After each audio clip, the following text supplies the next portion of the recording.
नमस्कार मित्रों। आज हमारे साथ चंद्र विकास जी हैं जो आईआईटी खड़गपुर से हैं और बहुत कुछ हैं और ये विश्व स्तर पर एक नई क्रांति की व्यवस्था में लगे हैं। और आप हमारे साथ श्रीनिवास जी हैं, आध्यात्मिक संत हैं, अध्यापन के क्षेत्र से भी हैं। और आज एक बड़ा विषय है, 22 अप्रैल को आपने बताया है कि अर्थ डे है। हाँ, तो उस दिन क्या घोषणा करने वाले हैं, कृपया बताएं। हाँ। तो आचार्य जी, हम लोग लंबे समय से इस शोध कार्य में लगे हैं कि विश्व व्यवस्था को कौन संचालित कर रहा है। तो जब हमने इसकी तह तक हम गए तो हमने देखा कि संयुक्त राष्ट्र के एक अधिवेशन में 15 दिनों के कार्यक्रम में मैंने कई वहाँ के कर्मचारियों और जो वहाँ पे प्रतिनिधिमंडल अलग अलग देशों का दुनिया भर से आया था, उनसे बातचीत करके मैंने ये निष्कर्ष निकाला कि ये विश्व व्यवस्था को कोई भी संचालित नहीं कर रहा है।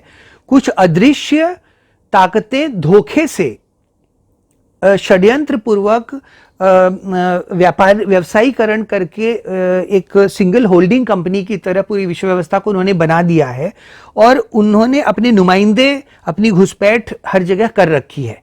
तो उसी समय मेरा ये निर्णय हुआ कि भारत का एक पारंपरिक विश्वगुरु का दायित्व रहा है और उसी व्यवस्था में हम सुख, खुशहाली, स्वास्थ्य और समृद्धि के भी एक की पराकाष्ठा रही है और सोने की चिड़िया पूरे भारत को कहा जाता था।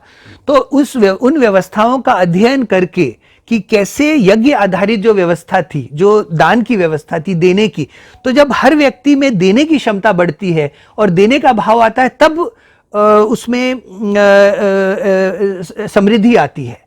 नहीं तो अगर जो कंज्यूमरिज्म की बात है, सिर्फ उपभोक्ता की बात आ जाए तो वहां पे अभाव उत्पन्न होता है और उस अभाव का फायदा उठाते हुए ये व्यवसायी आपकी व्यवस्था को नियंत्रित करना चाहते हैं। तो उसके एक समानांतर हमने एक प्रस्तावना रखा है कि गौ विश्व राष्ट्र, जिसको अंतर्राष्ट्रीय तर्ज में गाइया नेशन, तो जो गाइया शब्द है वो ग्रीक भाषा से धरती माता के लिए ही एक पर्यायवाची शब्द है, जो वैदिक मंत्र गावो विश्वस्व मातरः का एक शाब्दिक अर्थ है।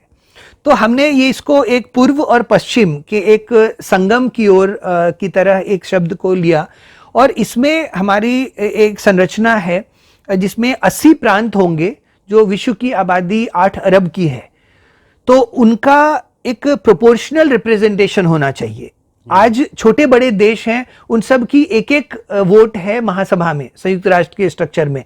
इसके साथ साथ संयुक्त राष्ट्र महासभा का जो एक फैटल फ्लॉ है, जो उनकी जड़ में एक जहर है, वो ये है कि उनको जब द्वितीय विश्व युद्ध रोकना था के बाद अन्य कोई युद्ध रोकना था, तो उन्होंने किस तर्क से और किस आधार पर जो एग्रेसर्स थे, चाहे वो अमेरिका हो, इंग्लैंड हो, फ्रांस हो, रशिया हो, उनको उन्होंने परमानेंट सीट्स दे दी उसकी टॉप मोस्ट जो बॉडी है सिक्योरिटी काउंसिल में और वीटो पावर दे दिए। और आज की आप जियो पॉलिटिकल डायनामिक्स को देखिए तो ये आपस में एक दूसरे से कट मरने को तैयार हैं।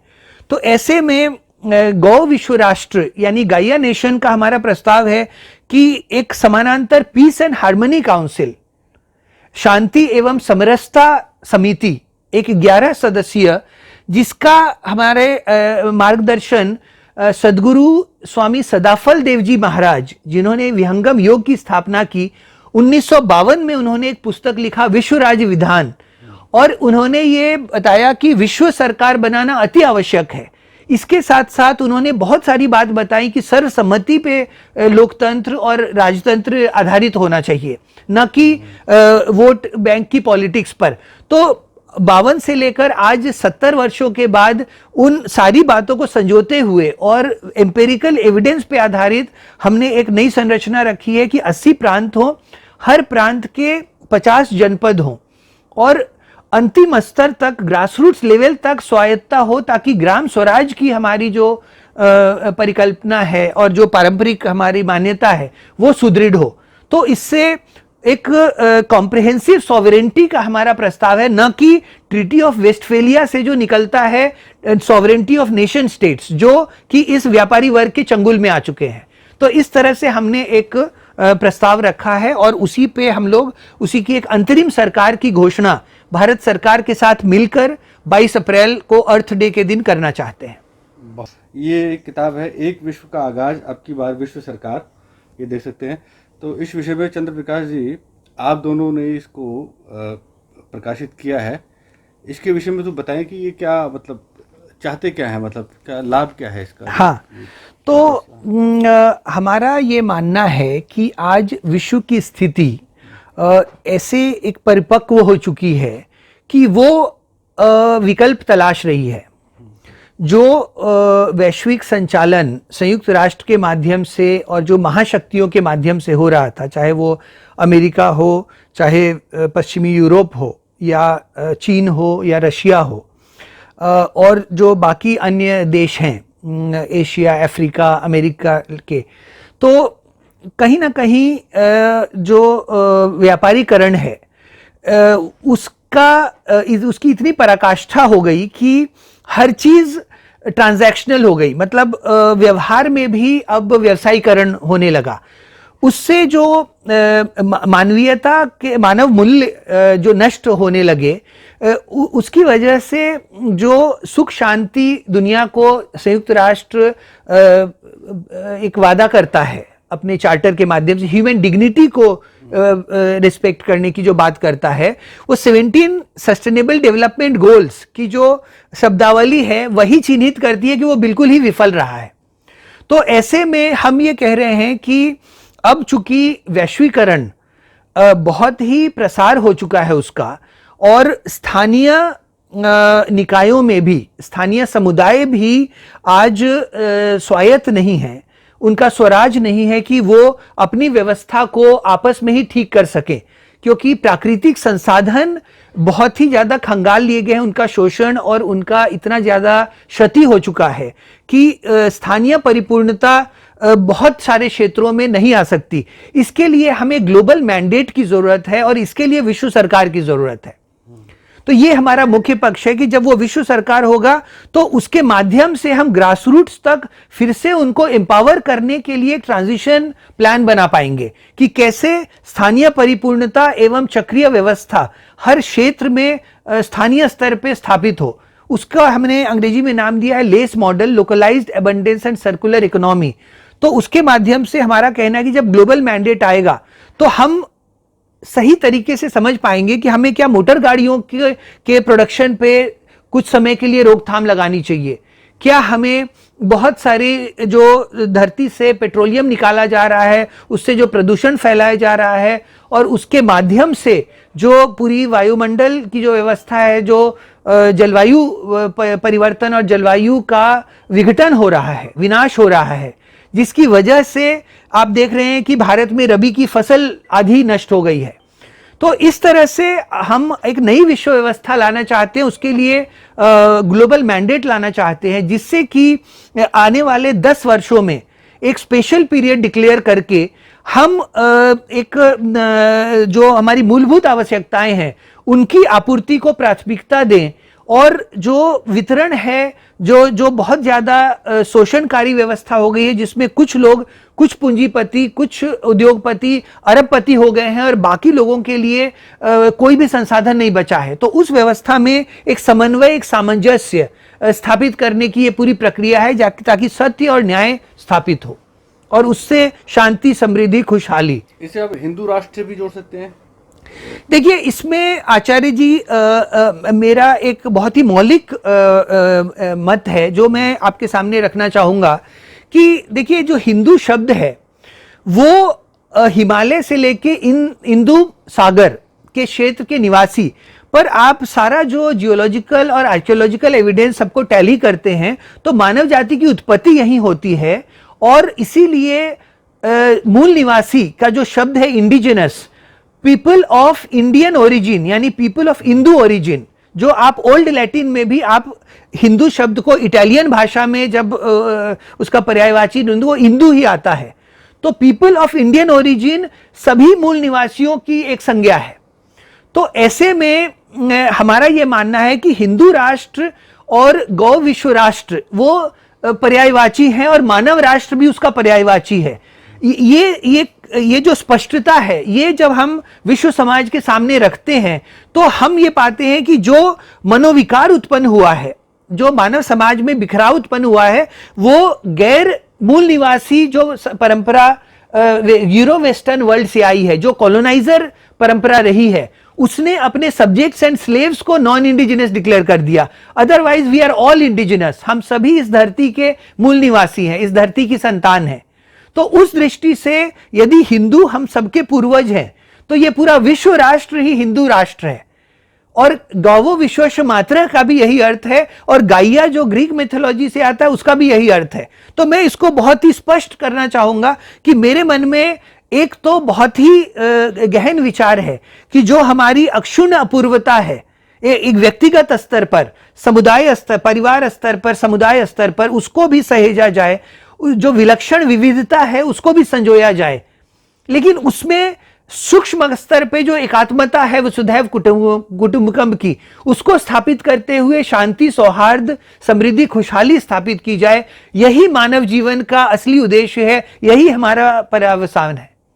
तो इसके लिए भारत सरकार से आपका मतलब क्या अपेक्षा है कि इस एक विश्व सरकार जो है, क्योंकि सरकार गवर्नमेंट का मतलब है सभी देशों का, यूनाइटेड नेशन का जैसे अस्तित्व है, उसको आप एक पैरेलल एक बड़ी लाइन खींचना चाह रहे हैं, आपका मतलब जो देश, इसमें भारत सरकार के साथ कैसे आप अपना प्रस्ताव रख पाएंगे? आचार्य जी, यदि हम ऐतिहासिक प्रमाणों को देखते हैं तो हम बात करते हैं जम्बू द्वीप से। जब एक सुपर कॉन्टिनेंट था और जम्बू द्वीप के राजा अग्निग्र हुए, तो वहां से हमारी राजतंत्र की परंपरा शुरू होती है। इसी मूल निवासी परंपरा को संरक्षित और संवर्धित करने के लिए 2007 ईस्वी में संयुक्त राष्ट्र महासभा द्वारा एक यूनानिमसली एक घोषणा पत्र पारित होता है, जिसका नाम है United Nations declaration for rights of indigenous people, यानी कि संयुक्त राष्ट्र मूल निवासी अधिकार घोषणा पत्र। उसमें यह स्पष्ट लिखा गया है कि जो भी आपकी राजनीतिक परंपरा है, जो भी आपकी न्यायिक परंपरा है, जो भी आपकी शिक्षा, स्वास्थ्य, कृषि, उद्योग, यहां तक कि आपकी जैविक संपदा को संरक्षित संवर्धित करने का, आपके पुरातात्विक अवशेष को, तो जम्बू द्वीप से जो एक विश्व परिवार वसुधैव कुटुंबकम की जो परंपरा शुरू होती है, आज पूरी दुनिया को उसी की चाह है और उसी की आकांक्षा और उसी की आवश्यकता है। इसीलिए हमने इंटरनेट को इतना ज्यादा अपनाया। सोशल मीडिया के प्रचार प्रसार का सबसे बड़ा कारण एक मनोवैज्ञानिक कारण है कि हम सब में मानव जाति, चाहे वो किसी भी रंग का हो, चाहे वो किसी भी कद काठी का हो, नाक की लंबाई जितनी भी हो, उसकी खोपड़ी का साइज जितना भी हो, उसमें एक मानवीयता का जो सूत्र है वो उस सबको जोड़ता है और हमें एक दूसरे के करीब लाता है। हम उसी करीबी को एक टकराव की स्थिति के बजाय एक सौहार्द की स्थिति बनाना चाहते हैं और उससे शांति और खुशहाली स्थापित करना चाहते हैं। तो भारत सरकार, चूंकि भारत खंड को नाभि खंड भी कहा गया, तो ये ज्योग्राफिकली भी ये विश्व का एक केंद्र रहा है। इसके साथ साथ वर्तमान जो जियोपॉलिटिकल डायनामिक्स है कि अमेरिका से लेकर वेस्टर्न यूरोप और रशिया और चीन और अफ्रीका, सभी देशों का जब हम एक नब्ज टटोलते हैं, उनसे जब आत्मीयता की बात होती है, तो भारतीय समाज की ने जो विविधता को संजोया है, उसी को यदि हम थोड़ा सा स्केल अप करते हैं तो वो पूरे विश्व को संभाल लेता है। तो इस तरह से मैं देखता हूं कि पूरा विश्व एक सोने की चिड़िया बन सकता है और पूरा विश्व गुरु भारत कोई सिर्फ एक सम्मान गौरव की चीज नहीं है, ये एक दायित्व बोध है। तो उस दायित्व बोध को हम अपनाते हुए भारत सरकार से ये निवेदन कर रहे हैं कि जो भारतीय समाज है वो आपके साथ मिलकर, क्योंकि सरकार भारतीय परंपरा में समाज का अंग है, सामाजिक संस्थाएं गैर सरकारी या एनजीओ नहीं है, नॉन गवर्नमेंटल नहीं है, यह पाश्चात्य सोच है, इसको मैं पूरी तरह से खंडित करता हूं।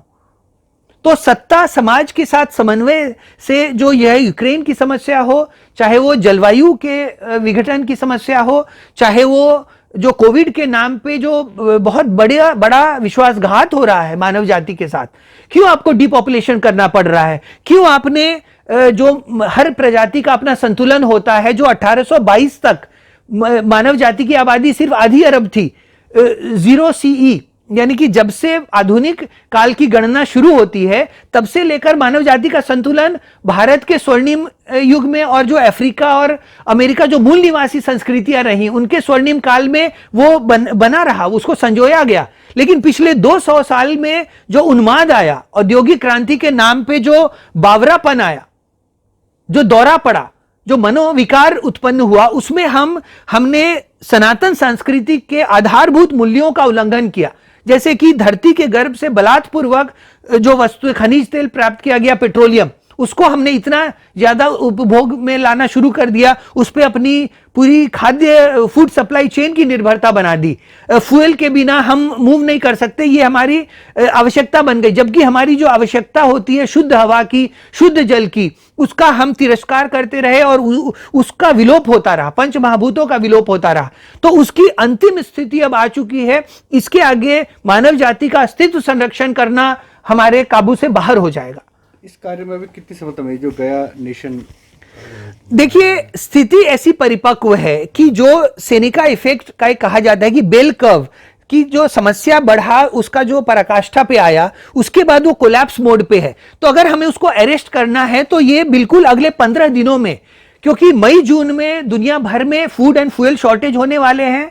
एल नीनो के इफेक्ट से आधा डिग्री औसतन तापमान बढ़ने वाला है, जिससे कि अप्रैल महीने में, चूंकि हमारे पास संचार माध्यम जैसे श्रीनिवास जी बता रहे थे जिसका दुरुपयोग हो रहा है, तो क्यों हम उस इंटरनेट को, उस कनेक्टिविटी को सही उपयोग करते हुए हम शीघ्रतम, आचार्य जी मैं आपसे भी निवेदन कर रहा हूं कि आपने कश्मीर के बारे में जो पूरे विश्व समाज का ज्ञानवर्धन किया है, वहां की सांस्कृतिक धरोहर और वहां का जो शीर्ष आध्यात्मिक केंद्र है शारदा सर्वज्ञ पीठ, वहां के आप सचिव हैं, तो आपसे मैं विशेष आग्रह करना चाहूंगा कि जो भारत के गृह मंत्री हैं, जो भारत की नीति निर्धारण जो मंडली है, उनसे हम शीघ्रतम एक आपातकालीन बैठक का प्रस्ताव रखें और उसके साथ साथ एक वर्चुअल मीटिंग के माध्यम से हम 80 जो हमने क्षेत्र चिन्हित किए हैं उनके केंद्र बनाकर, जो भी नगर, जो भी देश वहां आते हैं, वहां से 5 सदस्यीय प्रतिनिधि मंडल यानी 400 लोग और 100 लोग जो अपनी प्रतिभा पे, जो विश्व शांति, सौहार्द और अपनी तकनीकी क्षमता से हमें हमारा सहयोग कर सकते हैं। तो ऐसे 500 लोगों की एक कॉन्स्टिट्यूएंट असेंबली बनाई जाए जो एक नया विश्व संविधान का एक पूरा खाका बनाए और ये शीघ्रतम हो ताकि हम मानव जाति को अस्तित्व संकट से बचा सकें और विश्व में शांति, समृद्धि, खुशहाली और सौहार्द स्थापित कर सकें। ये मेरी विनती है और मेरी विनम्र निवेदन है, आग्रह है। I have a point Please, to add here. हाँ। See, when we talk about Vasudeva Kutumbakam, it can also give a misleading thought that it has got something connected to a particular religion or so. The very idea there, from its terminology, is Vasudhaiva is about the whole world and the whole universe. So many of these Sanskrit words, when you go to the root of them, you will understand the larger context in the terminology. But I am not insisting on the terminology per se. But in the model that Chandravikas ji has said, of the formation of 80 provinces, which has about 10 crore population, and then subsequently the further bifurcation down below up to the last person in this world. In that classification, you will easily observe that there will be a proper representation of all the people in this world. Everybody will be taken into consideration. And by taking everybody into consideration, all the issues and the concerns of the local areas, irrespective of which part of the world, in the form of universal brotherhood, has to be addressed. What is the difficulty to address this world issues from that order? Now say, for example, if people are going to the hospital, is it necessary that once they are hospitalized, they will have to keep on going to the hospital for the rest of their life? Or if there is going to be a transportation problem in certain, in the key cities or the urbanized cities or the cosmopolitan cities, is it necessary that we will have to continue with those problems for years and years together? or if there is pollution in a particular zone on a higher degree, is it that area's pollution will not be sorted out? Or for 50 or 70 or even more number of years, we are talking about right from my childhood. In the school, I used to write one word or one line or a paragraph or answer on global warming, ozone, acid rains, and so on. Since then, we are only talking about that. Where is the solution for this? Has human intelligence not grown with all this technology? Have we not grown up to solve these problems? Don't we have sufficient technology to solve these issues? I don't think so. And I'm sure that the real scientific community of this world will also not think so. And if there are real, genuine spiritualists in this world, they will never ever think so. So all the problems of this world are purely man-made. They are managed, they are created, they are manipulated for some reasons best known to the creators of the problem and the sustainers of the problem. And therefore it is high time that the world community understands all the delicate aspects of the life where we are not attending to the root cause of the problems. Whenever a problem is there, you are required to attend to the root cause. Absolutely. But on the other side, say in the medical practices, just because there is some problem in this part of the body, you give some chemicals to that part of the body, and tomorrow when the problem shifts to the other side, you start giving chemicals to the other side. That is not how the body functions. Yeah. We need to see the holistic aspect of the issue. We need to go to the root cause of the problems, and I'm sure that all the 800 crore population have got sufficient intelligence. All the leaders of this world have got substantial capabilities. The United Nations knows, the WHO knows, every superpowers know, everybody knows. But for some reason, they are not implementing. And this is not good for the world. And therefore, a new or a golden world has to evolve. And we need to establish that for the good of the humanity hereafter and for the future generations. बहुत बढ़िया. Thank you, sir. एक विश्व का आगाज अब की बार विश्व सरकार ये एजेंडा लेकर एक मूवमेंट शुरू होने वाली है. इसके लिए बहुत बहुत धन्यवाद आपका, बहुत बहुत शुभकामनाएं. और ये सफल रहेगा क्योंकि चेतना तो चाहिए चाहिए. पर मेरा एक सवाल एक और है. अभी जो प्रारंभिक स्टेज में अभी बताया कि आप लॉन्चिंग कर रहे हैं 22 अप्रैल को इसका, तो भारत को अभी कितने जोन में आपने डिवाइड किया? क्योंकि पहले 18 महाजनपद हुआ करते थे महाभारत में, तो अभी क्या वैसे कोई स्वरूप लिया है या अभी कुछ नया चेंजेस करके इसको एक अलग स्वरूप दिया जाए जिसका सांस्कृतिक एकता भी बनी रहे? देखिए, हम जम्बू द्वीप से शुरू कर रहे हैं, यानी पूरे विश्व को एक इकाई लेके चल रहे हैं और पूरे विश्व की 8 अरब आबादी के लिए हमने 80 प्रांत चिन्हित किए हैं. तो यदि आप भारत के वर्तमान जो ट्रंकेटेड एरिया है, यानी वर्तमान जो नेशन स्टेट का एरिया है, वो एक यूरोपियन कंस्ट्रक्ट से आता है. सबसे पहले हमें ये समझना होगा.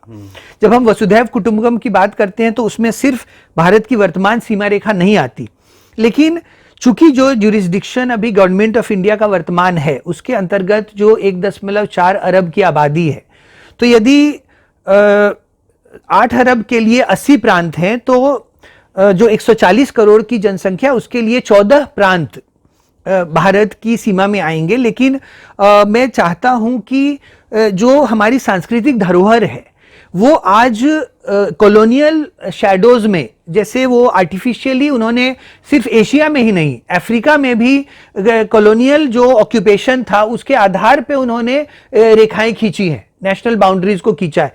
तो हम उनको प्राथमिकता नहीं देते हुए हम सांस्कृतिक जो इकाई है उनको प्राथमिकता देंगे, ताकि विश्व की जो अनेक संस्कृतियां हैं और जो हमारी पुस्तक का एक मुख्य बिंदु है कि जो अक्षुण्ण अपूर्वता है, जो ह्यूमन डिग्निटी है, इंडिविजुअल सॉवरेंटी को भी पूरा स्पेस मिलना चाहिए. इसके साथ साथ जो विलक्षण विविधता है, जो कैलिडोस्कोप है और जो उसकी जो अरेंजमेंट है वो उसे खूबसूरत बनाती है. सिर्फ श्वेत रंग अगर होता तो ये बहुत ही बोरिंग, नीरस और मोनोटोनस हो जाता.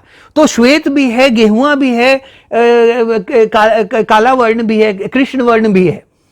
तो इस तरह से जो कद काठी है, जो जब हम उसको एक फूल के गुलदस्ता के रूप में देखते हैं तो वो बहुत खूबसूरत दिखता है। तो उसके लिए हमें वैसी दृष्टि अपनानी होगी, वैसी वैश्विक दृष्टि अपनानी होगी।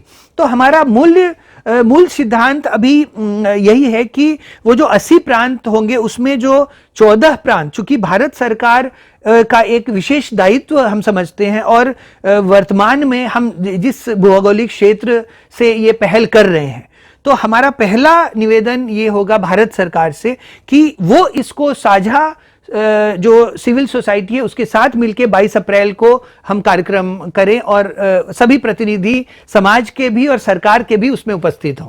बहुत बहुत शुभकामनाएं।